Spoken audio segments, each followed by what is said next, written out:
Hi, Dr. Jitesh Shinde welcomes you to my channel Learning Made Easy. In this session, I shall be covering fixed point number representation. This series is part of floating point number representation. Approaches to store real numbers. Real numbers are the numbers with the integer and the fractional components. Approaches to store the real numbers are fixed point representation and floating point representation. To study the concept of floating point representation is the main objective of this session. But before going with the floating point representation, I need to create the base regarding fixed point representation, and hence from fixed point representation I will try to explain why the necessity has arisen to study the floating point representation, specifically the need for floating point representation. Fixed point representation. The fixed point representation already we have studied for unsigned binary numbers and signed binary numbers. Okay, for in detail idea if you want, you can refer my previous videos. Unsigned binary number. Assume n equal to 4-bit representation scheme here being used. So positive 7, okay, plus 7 we can represent only using 7 we can represent in unsigned binary numbers using only 3 bits using the knowledge of 4 to 1 code. Okay, the answer will be getting 111.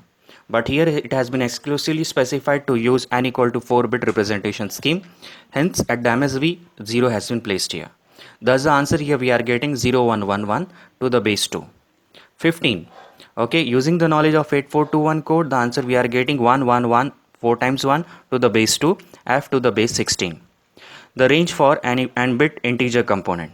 Okay, only in the integer component here I am considering. The range here is 0 to 2 to the power n minus 1. Okay, that is and substituting n equal to 4 here we will be getting 0 to 15. Okay, the unsigned binary number representation in case of fixed point representation consists of two parts. One is integer component and another is fraction component. Okay, for signed binary number it consists of three components. One component will account for the sign of the number, another second component will account for the integer part, and the last component will account for the fractional part of the number. The signed binary number to represent a signed binary number using a fixed point representation, there are three approaches: sign magnitude, 1's complement and 2's complement. Okay, already the brief detailed idea of this, okay, I had covered in my previous session. Just here in this session I shall try to give just a short recap of what is sign magnitude approach, 1's complement approach and 2's complement approach. Okay, here I am assuming that n equal to 4-bit representation scheme being used. Okay, so in sign magnitude plus 2 can be written as, okay, in sign magnitude we have seen that MSB bit indicates the sign of the number. Here the number is positive, so 0 has been placed here. Okay, now 4 to represent 2 here. Okay, using the knowledge of 4 to 1 code, it gives us the idea just 2 bits are required to represent 2 here, means 10. So 10 has been placed here. Okay, now here remember that between sign bit and the magnitude bit, okay, since it is a 4-bit representation scheme, so 0 has been placed here. Thus the plus 2 representation scheme answer we are getting in sign magnitude form 0 0 1 0. Okay, the positive number representation scheme in sign magnitude 1's complement as well as in 2's complement form, the answer will be same. That is, in 1's complement the answer is 0 0 1 0. This bit represents the sign of the number, remaining n minus 1 bit represents the magnitude of the number. 2's complement in that the answer again we are getting 0, this represents the sign bit, remaining n minus 1 bit represents the magnitude of the number. Okay, the approach differs in the representation of negative number. Minus 2 to the base 10. Okay, so in sign magnitude form approach, okay, MSB bit represent the sign of the number. Since the number is negative, so 1 has been placed there. Remaining n minus 1 bit represents the magnitude of the number, so here the answer we are getting is 0 1 0. Okay, since it's a 4-bit representation scheme, the 0 has been inserted here. Okay, if happens to be a 3-bit representation scheme, so for -2 my answer would have been 1 1 0 to the base 2. Okay, this will be our sign bit and this would have been our magnitude component. Okay, now ones complement approach. Minus 2 is equal to ones complement of a positive number, that is +2 here. So +2 in sign magnitude form, and the answer we are getting here 0 0 1 0 to the base 2. Inverting each bit, okay, negating each bit, we get a ones complement of +2, that is 1 1 0 1. Thus 1 1 0 1, okay, is the representation of -2 to the base 10 using ones complement approach. Similarly in 2's complement, okay, -2 to the base 10. Here we need to first to find the representation for the positive number +2 using sign magnitude approach. The answer here we are getting 0 0 1 0, okay, that we are representing as say x. Compute x bar. X bar is equal to one's complement of positive number, we are, that is x plus x, it means +2. The answer we will be getting 1 1 0 1. Here it has been written, okay, 1 1 0 1 to the base 2.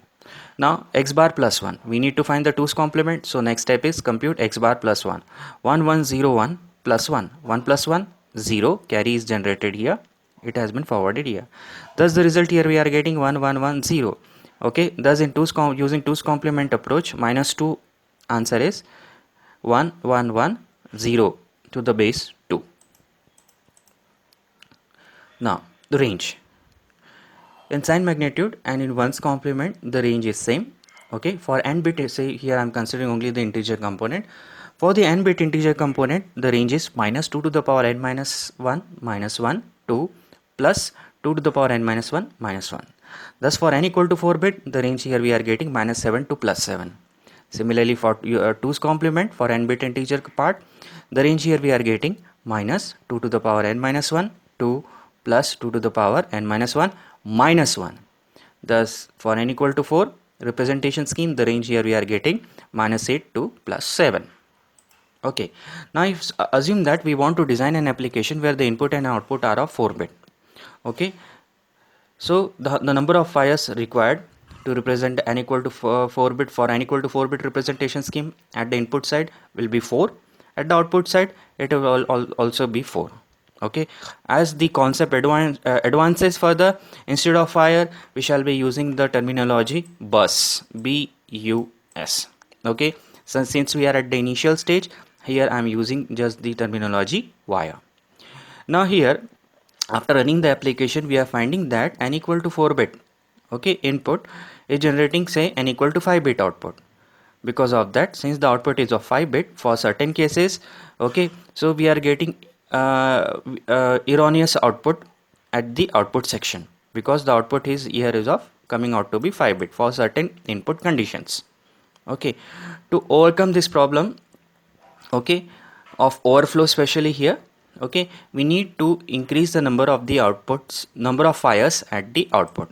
Thus here, if we are increase the number of the wires at the output, what is happening, the range is getting increased. Here the range is getting increased. Okay, okay, thus this examples gives us the idea, thus this example gives us the idea, if we want to increase the range, okay, at the input side or at the output side, or for a given application, simple, what we need to do, we need to increase the number of bits, that is we need to increase the number of wires. But increasing the number of wires will increase the hardware cost. This can be one of the limitation. Okay, thus the increase in range is accompanied by the increase in the hardware cost. Okay, one more thing we should remember related to fixed point representation scheme, that the arithmetic operation, for example addition and subtraction, can be implemented easily here in fixed point representation scheme. Okay, so this gives us the advantage of ease of hardware design. Okay, in more detail we shall be seeing in the next slide. Here the advantage we are getting is of hardware design, because the arithmetic operations can be implemented easily here in fixed point representation scheme.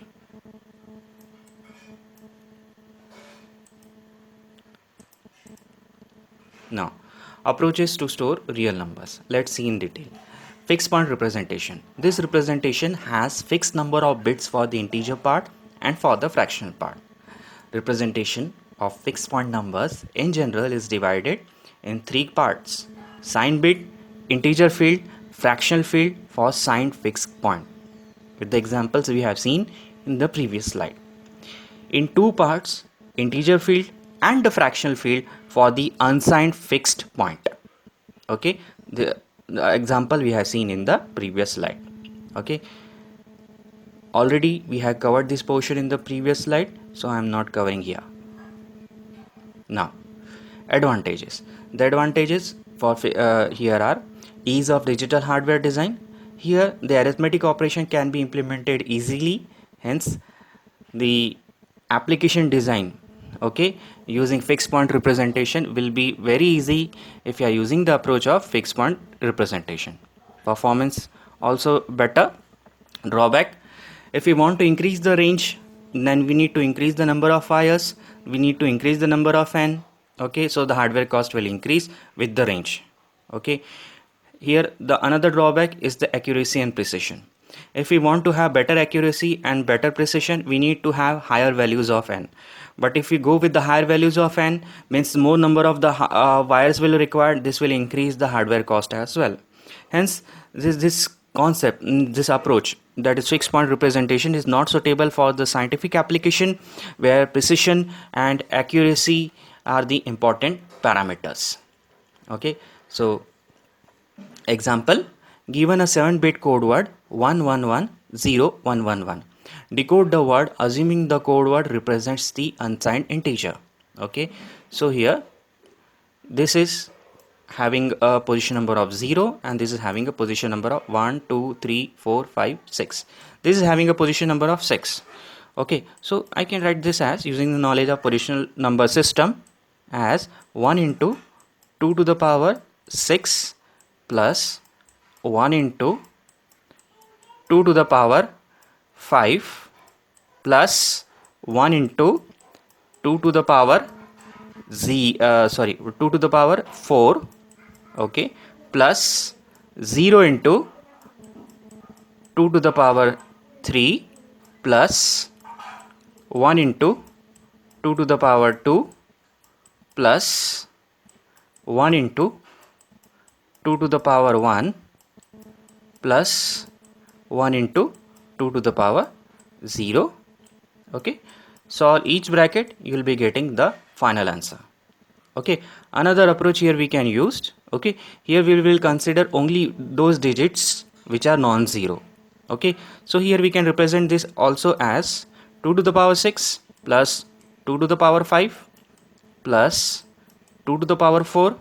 Okay, only non-zero digits component we are considering. 2 to the power 4 plus 0 into 2 to the power 3, 0, this digit is 0, so I am ignoring it. So next, what we'll be writing, 2 to the power 2 plus 2 to the power 1 plus 2 to the power 0. Okay, so on solving, what we'll be getting, an unsigned integer, the code represents 2 to the power 6 plus 2 to the power 5 plus 2 to the power 4 plus 2 to the power 2 plus 2 to the power 1 plus 2 to the power 0. We can write this as 119 to the base 10, 119 to the base 10. Next example, given a 7-bit code word 111011. Decode the word assuming the code represents a unsigned integer, represents a signed integer. Previous example was related to unsigned integer. Okay, here in this case a signed integer in 2's complement form. Okay, now here the code word, 7-bit code word n is equal to 7 gives the idea, MSB bit gives us the idea that the number is negative. Hence the remaining bits, remaining n minus 1 bit will not give the exact magnitude of the number. Okay, because here the number is represented in 2's complement form. Hence, to find the actual magnitude of the number, we need to find the 2's complement of number. That is, x is equal to, okay, let's solve it. X is equal to 111011, okay, to the base 2. Okay, we need to find the 2's complement of a number. So x bar is equal to 1's complement of positive number, that is x. This x is equal to 1's complement of x. Our answer will be 0 0 0 1 0 0 0 to the base 2. Here it has been written. Okay, thus y, that is 2's complement of x is equal to x bar plus 1 is equal to, okay, we plus 1 is added in x bar.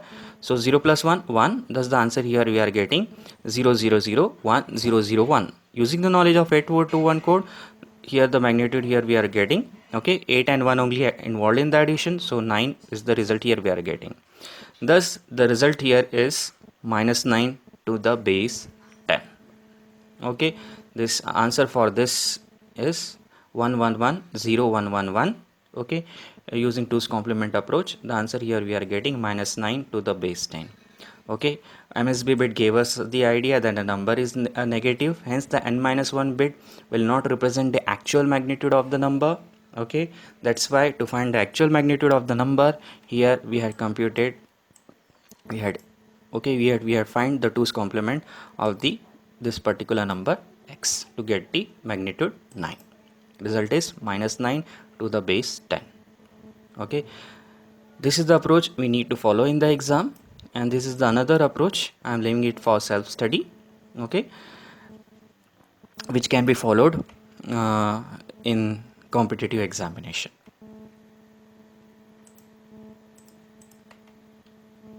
Thus, in this session, we have learned fixed point representation, its advantages and limitation. Advantages were ease of hardware design and the performance. Okay, limitation, if we want to design an application where higher degree of range, higher degree of accuracy and precisions are required, there in that case we shall not be going with the fixed point representation scheme. As the range increases, the number of bits n increases, then number of wires involved in the design will also increase, hence the hardware cost will also increase. Okay, in this way we can visualize or analyze the limitation part of fixed point representation. If we want to increase the precision or the accuracy, then we need to increase the n component and number of bits involved in the representation. Okay, so in that case also wire number of wires increases, hence the hardware cost will increase. Okay, these are the basic concepts related to fixed point representation. Thank you.